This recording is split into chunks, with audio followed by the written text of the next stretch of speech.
Thank you so much. And I'm lucky and privileged to be part of this panel and looking forward to have a great learning experience and to understand how do we truly move towards circularity, sustainability, and ensuring that we have the engagement of most of the stakeholders. All stakeholders would be too much to ask immediately, but how can we start involving all the stakeholders? While we are talking about circular cities, we're talking about cities that prioritize in sustainability, reduction in polluting activities, reduction in material extraction of resources, efficiency in resource utilization, along with leveraging smart technologies. But we can no longer be smart without having the sustainability at the core. And that's where I'm personally looking forward to learn from all of you. How do we in this race and competition of being better, smarter, can also be sustainable and circular? I'd like to head towards. And to start with, I'd like to invite Dr. Charru Malhotra, Professor, Center for Good Governance, Indian Institute of Public Administration, to set the context for this discussion and also help us understand about the government policies, the environment, which would be crucial for sustainability and circularity in the cities. It's there, but it's not getting reflected. So, good afternoon, all of you, and very, very warm namaskar to people from India and elsewhere outside. I know it's very tough to concentrate to a panel of experts after lunch, especially when our host is so kind and when there is so much of energy around us, but I want you to give us full attention. So we'll be talking about basically smart cities with special reference to the circular nature. It's been a pleasure to be hailed as a global smart city leader in 2020. Looks like donkey years away, where I was trying to talk about not just circular cities or sustainable cities, but cities that are very inclusive for disabled people and senior citizens. So maybe that thought took eye of the jury members, and that's how the awards came.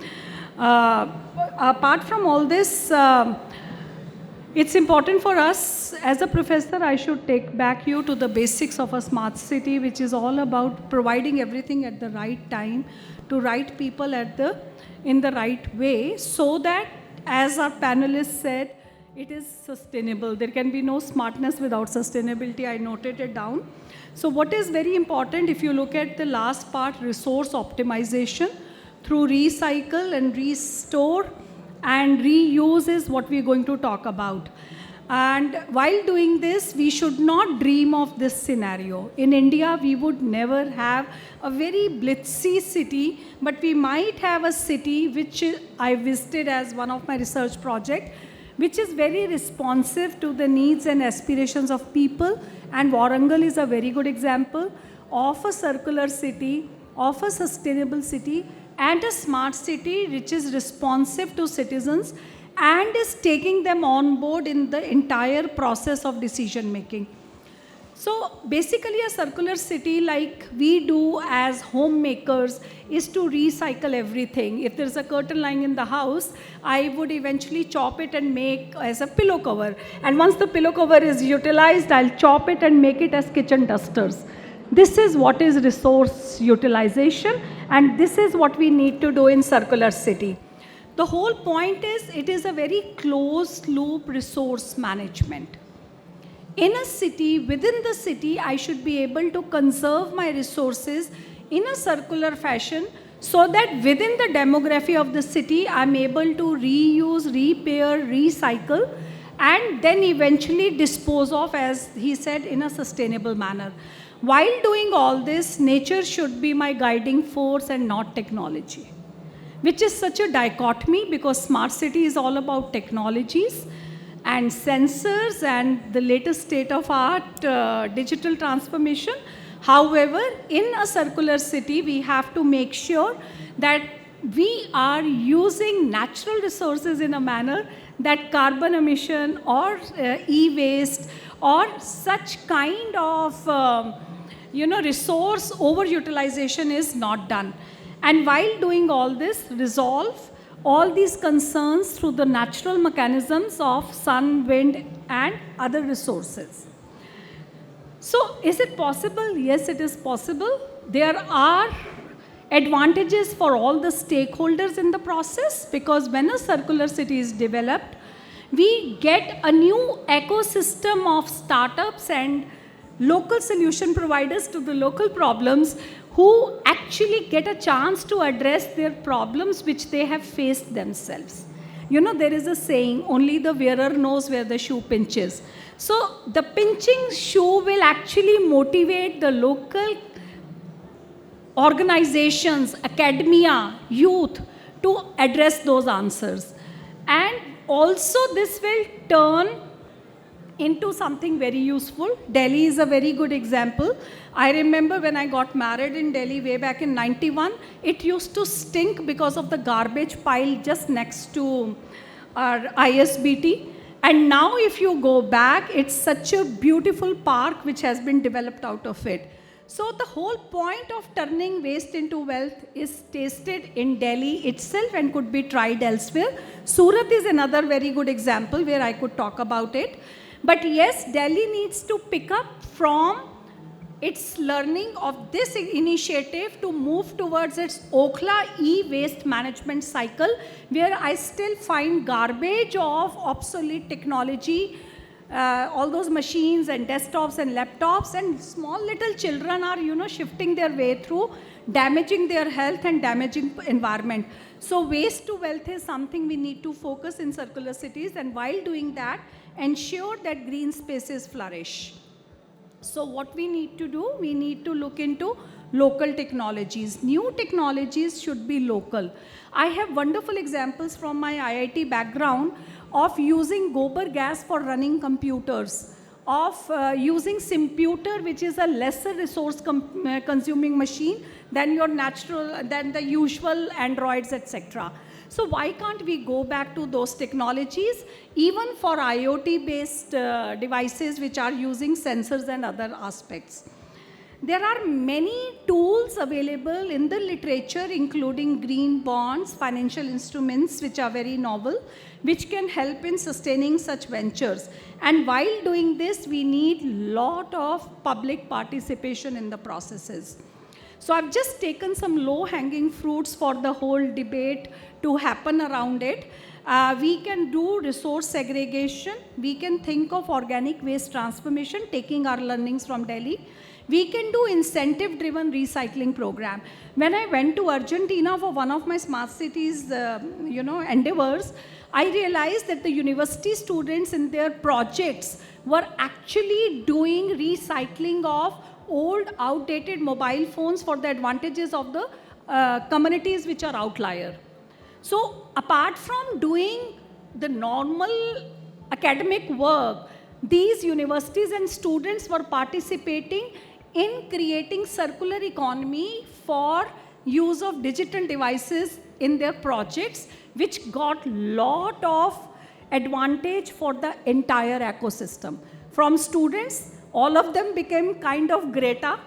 From communities which got phones that would have otherwise been thrown, or laptops which would have been thrown, and plus some component of private investment came to them for doing this on commercial scale. So these experiences are something which I think India needs to take cue from.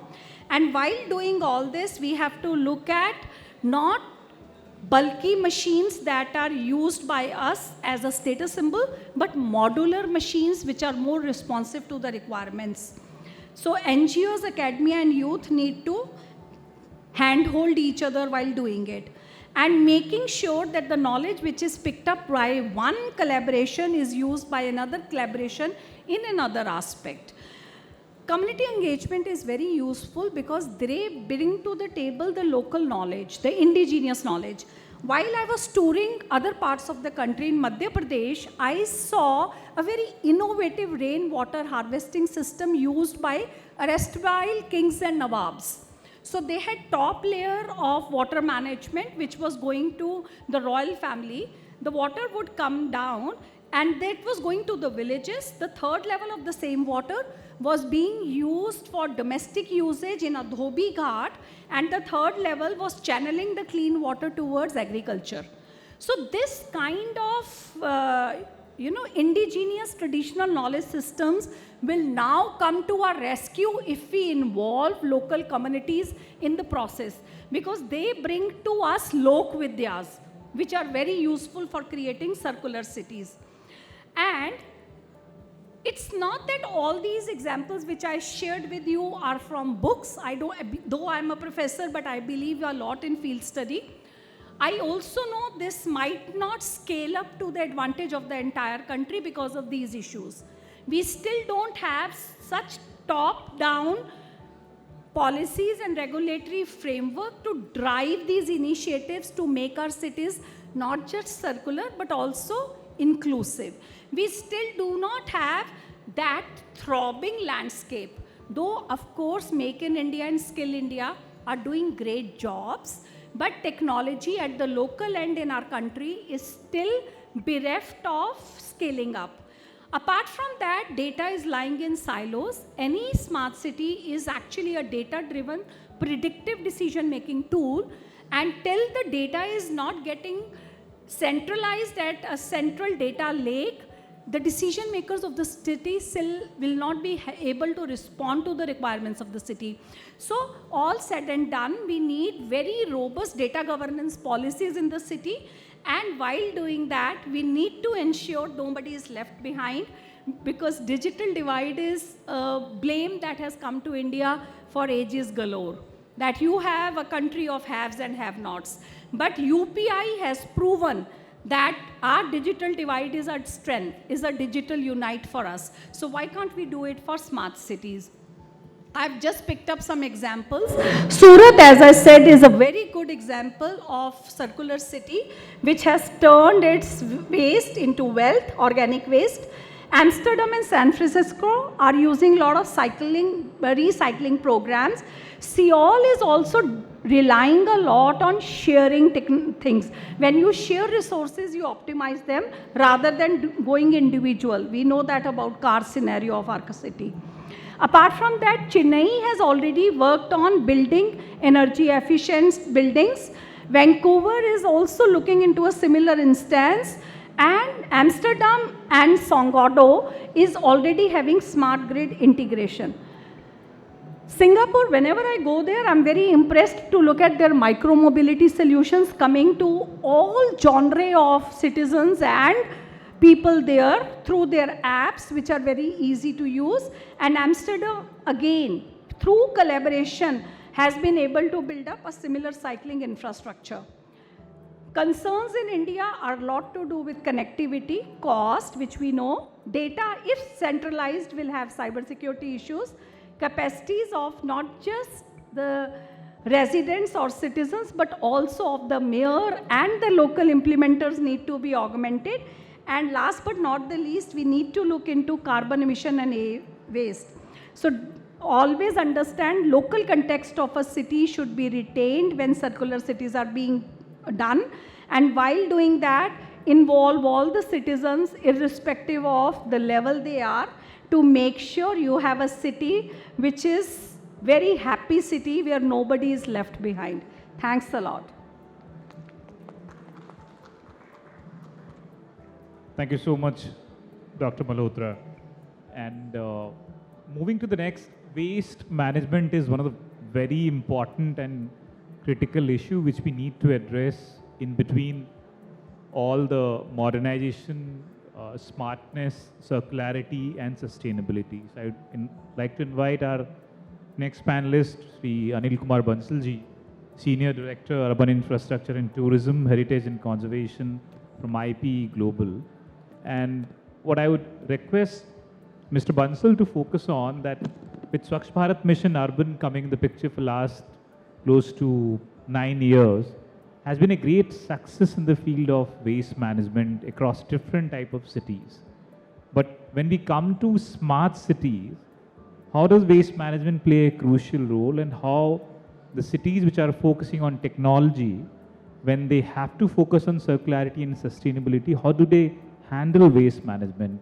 What are the solutions? What are the challenges? And what are the opportunities also? Handing over to you, sir. Yeah, thank you so much, Prabal. You're rightly saying that there is actually coming back to this subject that without solid management, solid waste management, proper solid waste management, we really can't ensure the sustainability and in the cities, and the smart cities will also be of no use if we are not able to handle our waste properly. So before that, if I talk about what has happened so far, the focus so far around solid waste management has been into the infrastructure development.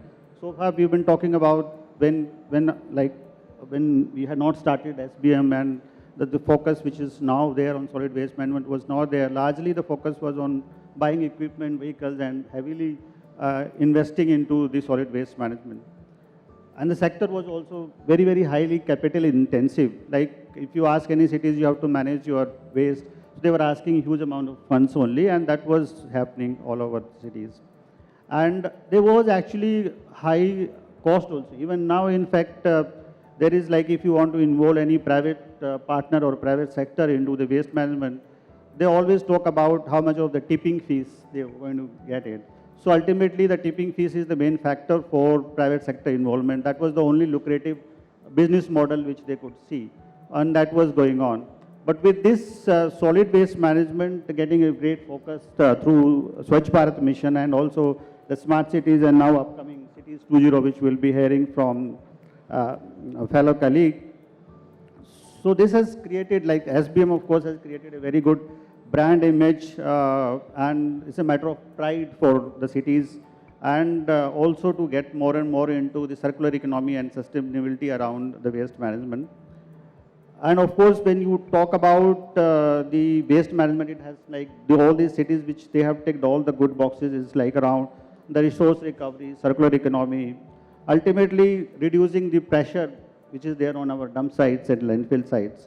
So ultimately, this is what all the cities which have got good ranking have finally achieved. And if you actually see these top 10, 15 cities now, in fact, they are in another league now. If you talk about Indore, Surat, Bhubaneswar, some of the cities who are doing good. Now I would suggest that they become the lighthouse cities for all the other cities to follow. And in fact, we can talk about kind of a SBM plus for them. Now they should not be complacent that now they've achieved everything and they have to just sustain that. Now they have to compete with other international, I think, examples which are there in other countries. And I think take a step forward in terms of maximizing the resource recovery, the circular economy, how do you ensure more sustainable initiatives, better citizen engagements, how do they can take benefit from the carbon credits, how they can become the center for excellence and lighthouse cities for the other cities to follow. So there are few things which I have counted, but I think within these cities we can have kind of a competition where they can, I think, take further steps, not really saying that, okay, they have achieved all the 7 steps which are there in terms of solid waste management, but I think take it forward in terms of maximizing the resource recovery, having more and more circular economy based initiatives in their cities. So like if you, these are the numbers which I have seen somewhere, and of course I have the reference also. Like if circular economy pathway is taken for India in terms of this can lead to USD 624 billion kind of, this is like 30% of our GDP. So all those numbers are there. And so we need to focus more and more on, especially on the solid waste management, there has to be more focus on the resource recovery and following the circular economy principles. There are examples which have been given, like in terms of resource recovery, there are good examples like Surat and Indore has done very good in terms of managing the organic waste.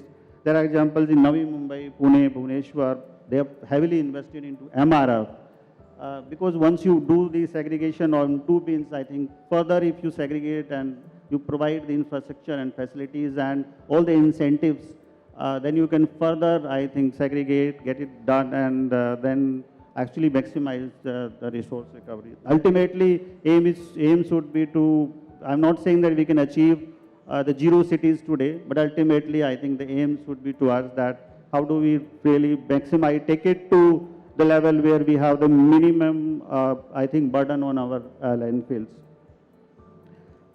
And also, it will be very important to reduce the independence or reduce the dependence on the virgin resources, especially around the plastics. Like if you see, as citizens also we have to take responsibilities and minimize use of the virgin resources, especially the items which have like single plastics and SUPs and these kind of resources. If you ask me like what is the life of any single use which you have is like 6 minutes. So you use it for 6 minutes and ultimately this is the responsibility of the cities to manage this entire waste. So we really need to move away and use those consumption patterns and also work on the design and of course also find better alternatives to single-use plastics. And when actually people say that when you use single-use plastics, they are more like economically viable and you don't have better economically viable solutions. But you have to see what is the ecological footprint they have. It's not like you use it and you find it very economically useful, but the burden on the society, burden on the environment is much more than the entire economy itself. So we have to see, when we compare, we also have to see the ecological footprint which is there, which is happening because of the single-use plastics and all. So in terms of finding the better private sector participation and contracting models also, this entire thing of getting away from the tipping fee model to the tipping free model. Like Indore has used the QC-based model, Chennai has used the like better performance benchmarking model for contracting. So there are good models and now we need to really move away from getting like this kind of models when you get the maximum tonnage and you paid according to that. We need to have those kind of contracts when you actually get paid for getting the lesser amount of waste from the city while you are managing the entire chain of the waste management in the city. Then also you have to look into how do you engage the informal sector. This is you have very good example from the Surat, which is there in terms of Swachh program, which is going on with the support of UNDP. And also in Bhubaneswar, they have not only used them at the MRF facilities or the waste segregation, even in creating awareness, they have used the informal sector workers. So all those initiatives we have to take clue from and take the benefit from that. I think there are about 6 to 7 million informal workers which are there. So they have the maximum contribution when you talk about the resource recovery. So it's very important, work with them, find better ways to engage them, and how do you really build their capacities and also take care of their livelihoods and the health and also all other aspects while they are being formalized into this entire solid waste management and the circular economy in the cities. And two more important things which are necessary now. We need, of course, now waste management is entirely left to the cities to manage, but this is really a complex issue and you have a lot of technology support which is required and also in terms of finances also to maintain the entire operation and maintenance. So we need the corporates also to come forward, especially the FMCG industry and all the industries who are major producer or generator of waste. So all those also need to come forward and help and work with the cities, find better innovative ways where I think cities are not really able to focus and so that more energy can be channelized into find better and innovative ways of handling the waste like plastics and these kind of things. So the travel and hospitality industry, if you see like now the tourism has really taken a big boost now, and especially even during the weekends and in the peak season, you see the number of tourists which are going to these places. And if you add like, if they stay there for 3 days per day, the amount of waste which they are leaving behind in these cities, if you take an example of Dehradun, Mussoorie, Simla, Manali, of course, looking at the carrying capacity of these cities is another thing, but this responsibility, of course, also the travel and hospitality industries to work along with the cities and find better ways of reducing and reusing and helping the cities in recycling the waste materials. Just final thing, of course, we have started one program which is called In Replace Innovations for Reducing the Plastics in India. This is a USAID supported program. We'll be working across the entire value chain of plastics. We'll be supporting a lot of innovations which will be there around the plastics. We'll be providing them the technical and financial assistance, and also providing more instruments like e-marketplaces are there, but ultimately adding more and more materials, and still I think not even 10% of the plastics is getting recycled. So how we can add more materials like problem plastics and SUPs into this entire marketplace. So all those initiatives which we'll be taking under In Replace program. This we have just started. This is a long, ambitious program which we will be working during the coming years. Thank you. Thank you so much, Mr. Bansal, for sharing your thoughts and putting waste management at the core of moving towards circularity and sustainability. I'm sure we'll learn from the experiences and thoughts. Moving ahead, we have Mr. Naim Keruwala, Program Director for CITIIS, a much more responsible man for why we are sitting together and discussing on this subject and bringing a lot of innovation and circularity into the mission of smart cities. So we've heard about CITIIS 2.2, all of us have heard in different aspects. The city investments to innovate, integrate and sustain CITIIS 2.2 initiative, which has been launched by Ministry of Housing and Urban Affairs, where an innovative model for circularity has been kept at the core of program. Could you help us understand how the program is different than existing program? And how, I'd like to add some more question. How are you focusing on the circularity aspect and sustainability under this program? How are we pushing cities towards shifting to climate responsive and integrated planning? And how are you also leveraging existing mission and programs and drives convergence? So multiple questions, Naim, and we look forward to have your thoughts and guidance on this. Thanks, Prabal.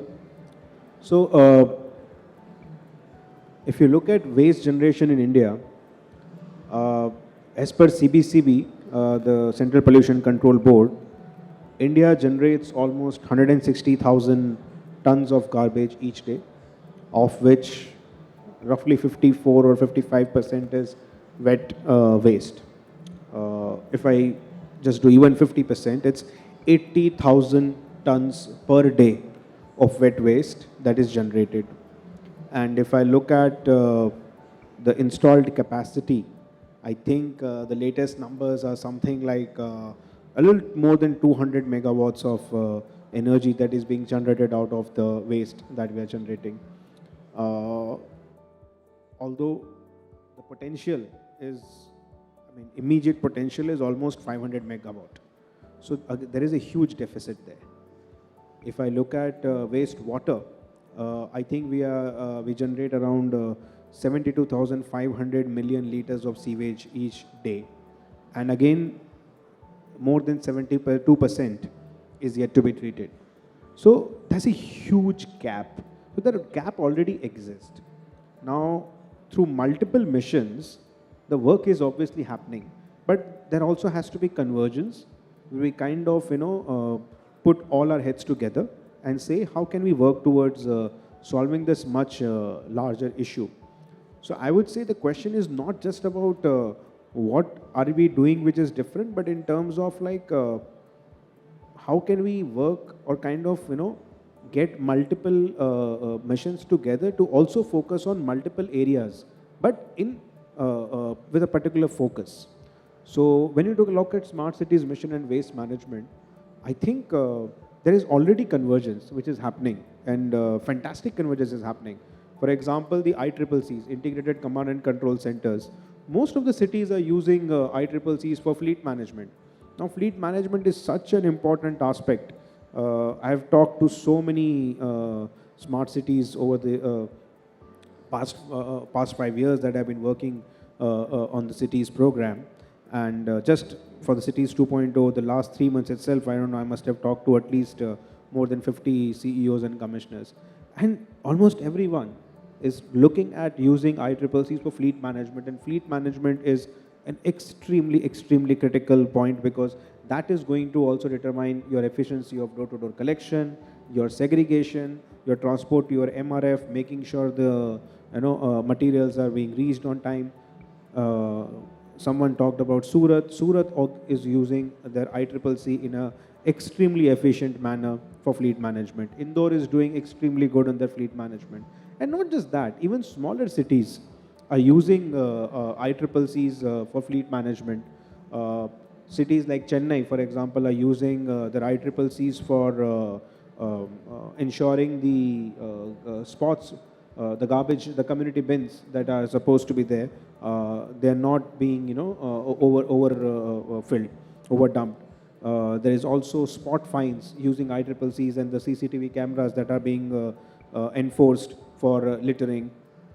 Some city was also sending challans for spitting.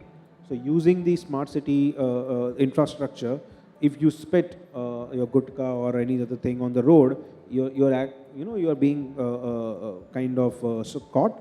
And so my question was, how do you find them? They said, like, no, we have some mechanism through which we will try to make sure that if this person is passing through on a regular basis, then aaj nahi to kal usko pakadenge hum, and then we'll put up a fine on that person. So fantastically, everything is being used. AI-based MRFs, there are hybrid, as well as now there are also talk of completely AI-based material recovery facilities. That is also a lot of technology integration is going on. Managing of the sewage treatment plants that is happening. So again, going back to the example, the stellar examples of Surat, sitting in ICCC in Surat, I was able to see the entire management, the entire schematics, exactly what is the quality of the water at this particular outlet. Out of the hundreds of them, everything was mapped over there on ICCC, leakage managing system. Something very similar to how, a few years ago in Chicago, I saw this at the Jardine water system plant. Exactly the similar kind of systems we have in India. So in that sense, the technology integration and convergence is already there. So I wouldn't say, that smart cities is different, waste management is different, what are we doing separately. I think we are continuing to do what we've always been doing, working together in convergence. In Cities 2.0, what differently is we're doing is we are now saying that, how do we go towards saturation? In terms of you've already done something, how do we make sure now we achieve a level of saturation, if not full saturation, towards this sector? So very interesting things, from my conversations with the cities have come up. Cities are now thinking of not just processing their waste now, but some of the cities are like, how do we have achieved that, but now how can we kind of look at this as a revenue generating mechanism for our city? And when I say revenue generating mechanism, going beyond carbon credits also. Indore has done fantastically well on generating carbon credits, but beyond that also, how can we commercialize much of the kind of energy that we are generating? So bio-CNG plants is one of them, steam is one of them, ethanol is one of them. So many of these technologies are being kind of discussed. So in that sense, the differentiation now is that going towards saturation and also the structure. So in Cities 2.0, what we have done is we have created a 3-tier structure. We have component 1 of the program, in which we are going to provide a grant of up to 135 crores to approximately 18 cities for projects on integrated waste management. So that is something that we are doing at the city level. However, we are also going to give a grant to the state governments for climate action. And this is also important because there has to be linkages. And we have a component 3, where at the national level, NIUA is going to do a lot of capacity building, research, knowledge dissemination, knowledge capitalization, monitoring, evaluation, all those aspects that needs to be done to make sure that these don't remain just pilots. This knowledge is used and kind of made available to all the urban stakeholders, all the cities and other parastatals. So this is, I would say, in a nutshell, a much larger narrative that we're trying to set through CITIIS 2.0. I think we launched the CITIIS 2.0 challenge on 16th of November. Our Honorable Minister launched the challenge, and 15th January was the deadline. We've received amazing response. The applications are now in. So now the process of reviewing is going on, and we hope to select some really innovative projects in the days to come. So thanks.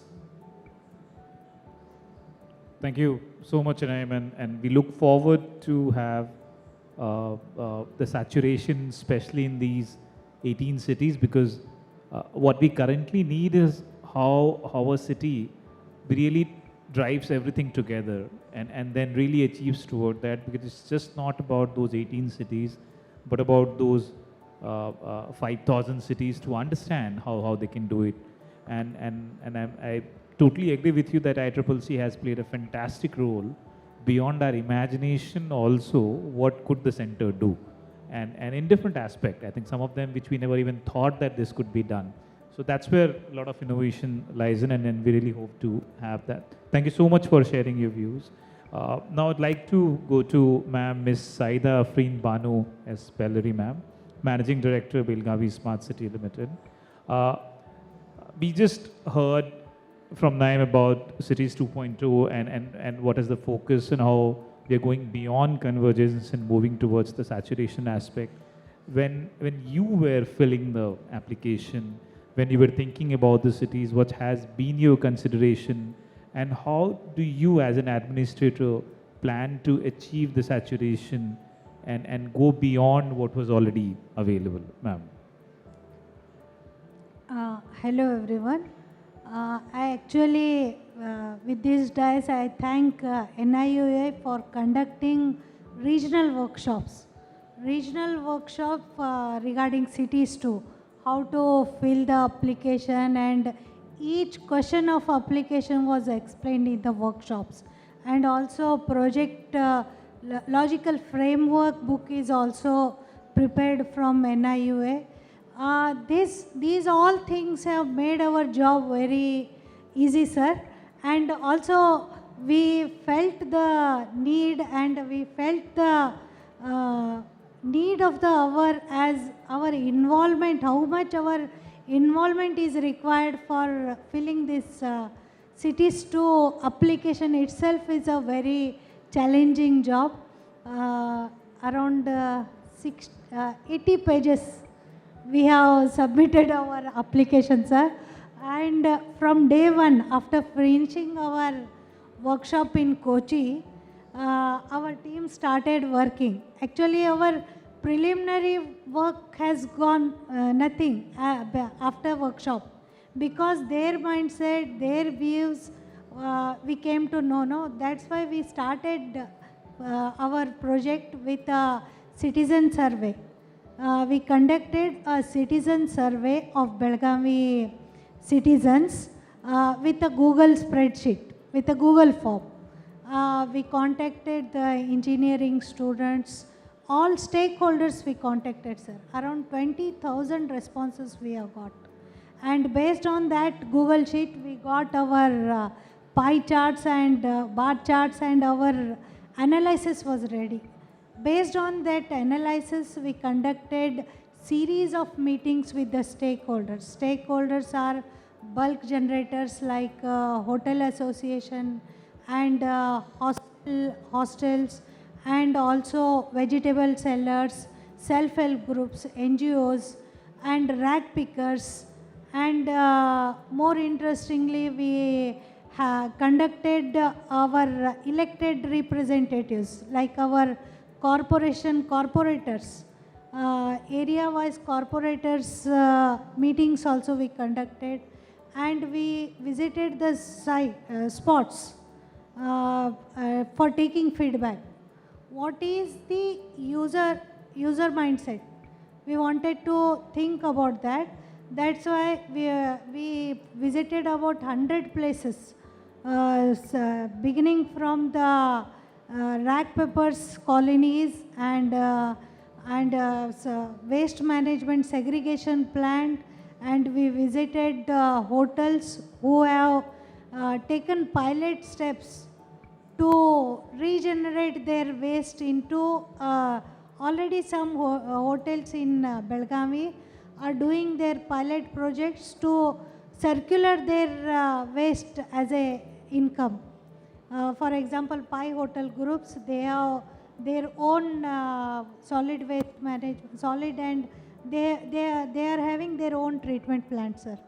And after conducting all these things, we also had sessions with engineering college professors and students who are having environmental science as their one of their stream.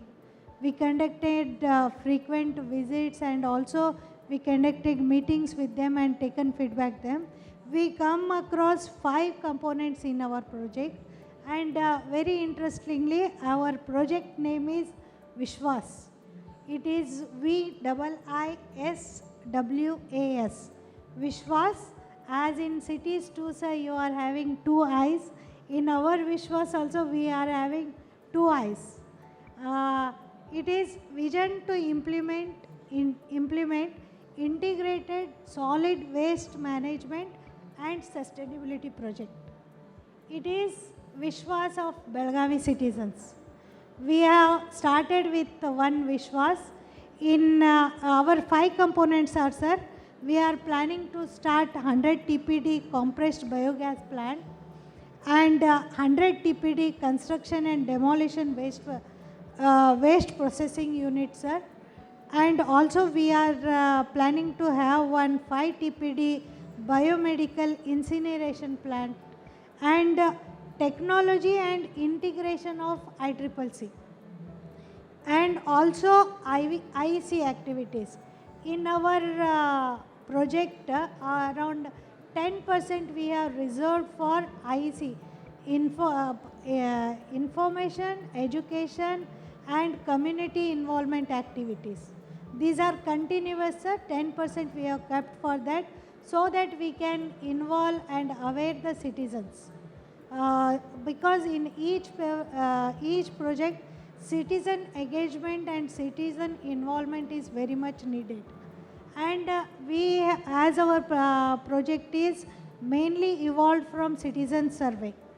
All our citizens are happy with the existing system of waste management, but they want some innovation. As our this 100 TPD compressed biogas plant and construction and demolition processing unit will generate more revenue. But our biomedical incineration plant will is in view of environmental safety and people friendly, because biomedical waste is very hazardous, and no doubt we are taking biomedical waste of hospitals. But nowadays diabetes patients are more, and many activities happen in home. Now lab testing and all that, they come to home and collect your samples and all that. Nowadays households are households are also generating biomedical waste. Belagavi is the first city in India, sir. We are collecting biomedical waste separately.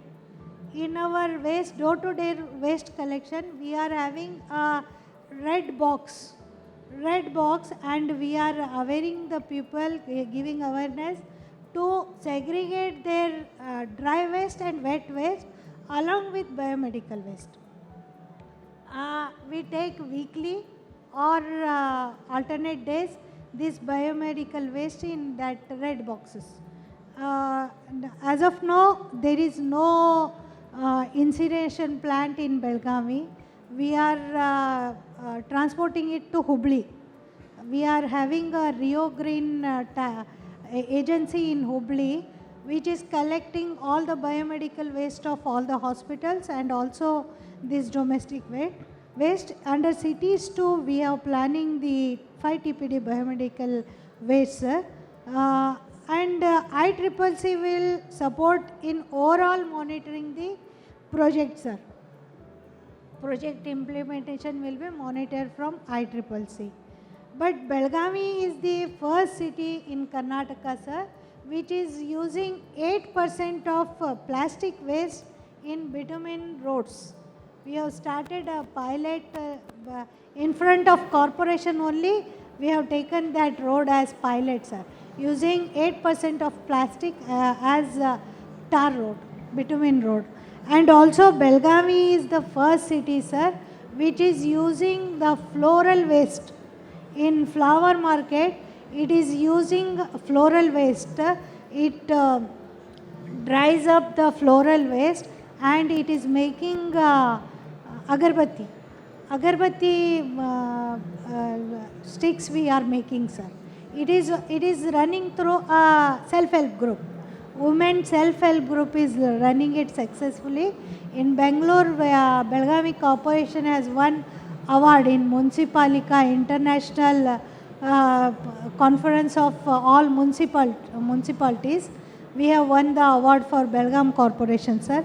And also Belgaum Corporation has also started one pilot that is using the waste, vegetable waste of APMC, Agriculture Produce Marketing Society, using that agriculture waste as to convert it into electricity. On pilot, we have started it in Belgaum, sir, with integration of Agriculture Produce Marketing Society and corporation, sir. We are looking forward for success of that project, sir. And in our CITIIS 2 project, I think it is unique of Belgaum project, sir, that we have involvement of women entrepreneurs, women self-help groups, and also first of its kind we have involved Transgenders Association, sir. It is Humanity Foundation running all over Karnataka. We have taken willingness letter from them also, sir. We are planning to give one of our compacting stations. That is our dry waste segregation plant. We are planning 30 units like that. We are having 58 wards in Belagavi. For 2 wards, we are planning one dry waste segregating station. And we want to give one zone to these transgenders and involving them in bringing them in mainstream by giving them employment opportunity and making them economically powerful. That is our uniqueness of our project, sir. And also in Belagavi, Belagavi as our project name shows, it is Vishwas. In 2027, sir, after maturation of our project in 2027, you come to Belagavi, sir, we will fill your vehicles with our Vishwas gas pumps, bunks. We will fill your vehicles with that biogas fuel, sir. Thank you, sir. Thank you so much. So inspiring to give us all so much of Viswas, and we really feel that will definitely happen with so much of inspiration. I was really inspired to see the minute level of details as a city administrator, planning, detailing, and I would again like to compliment Naim and his team for organizing the regional workshop, because I felt in a lot of programs, a lot of time goes into just the administrative part of filling the application, which has been very well structured by NIUA. The regional works have been very helpful, which help you to think about the program, about the challenge, about the solution.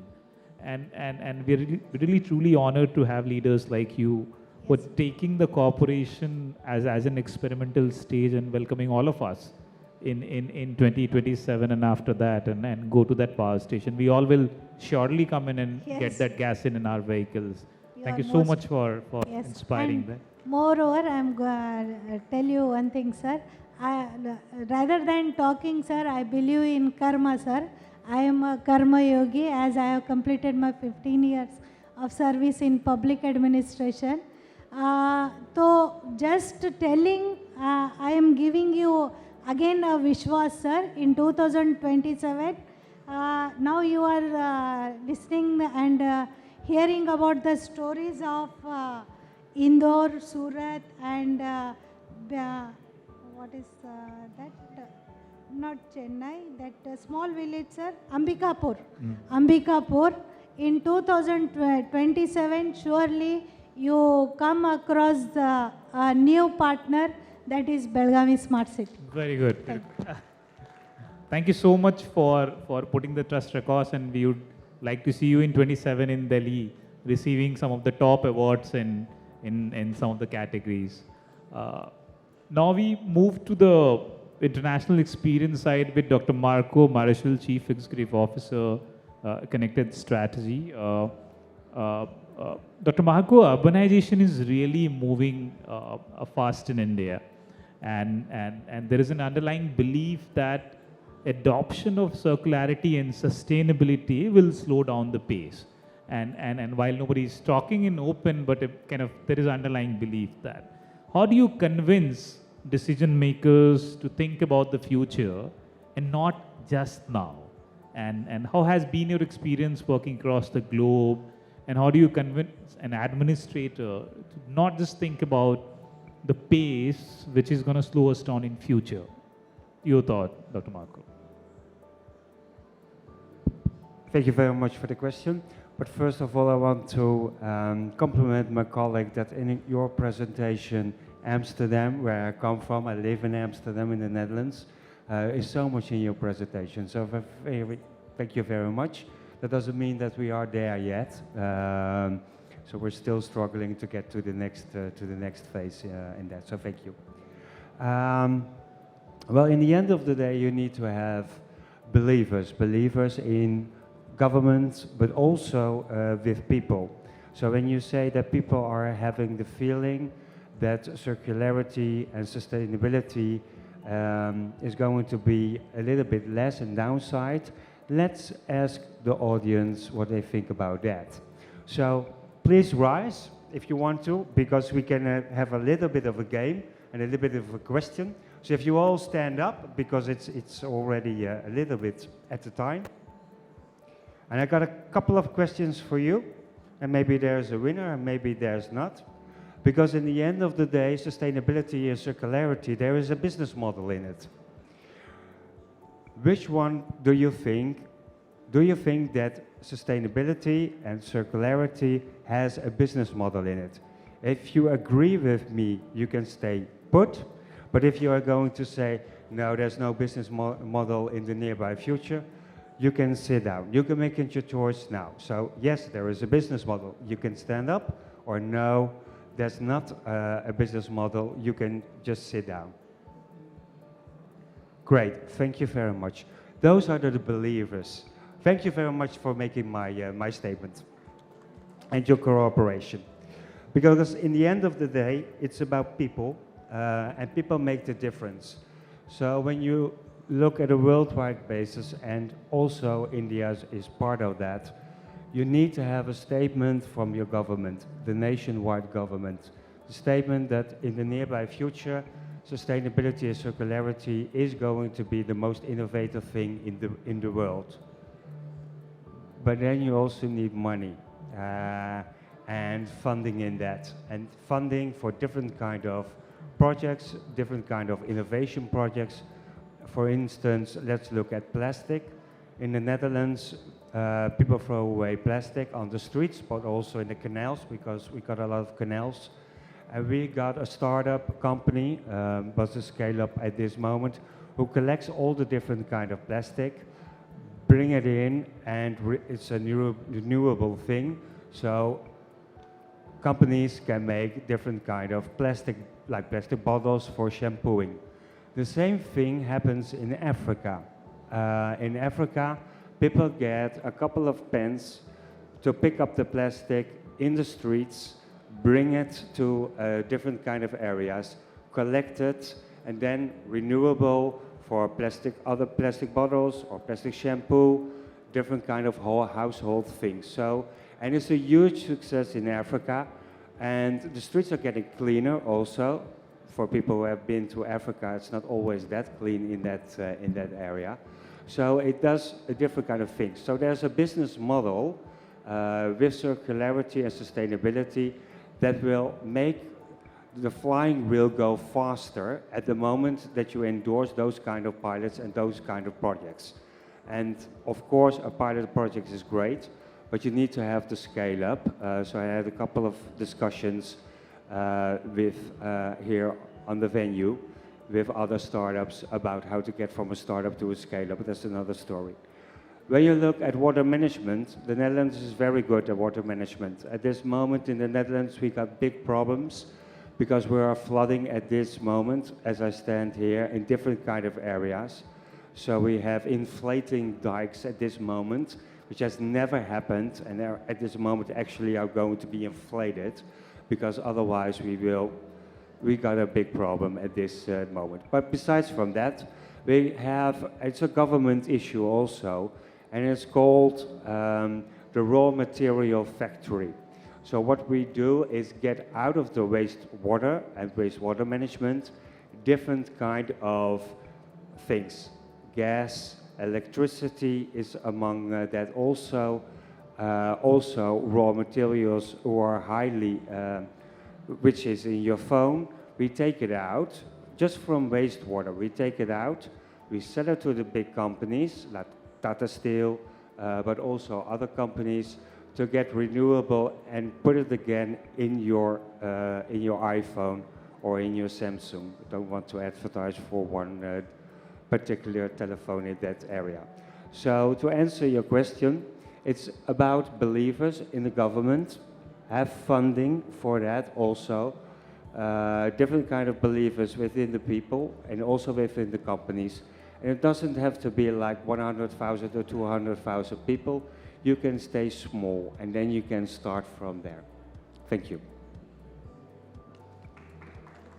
Thank you so much, Dr. Marco. And we have one definitely believer with us on the stage who's taking Belagavi onto the next scale. And then I would like to thank all the panelists for sharing your views, exceptional experiences, and the learning which we all are taking with us. With this, we are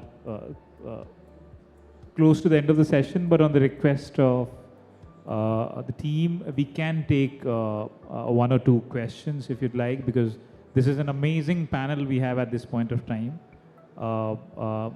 Anybody having any question? We can at least take one question at this point of time.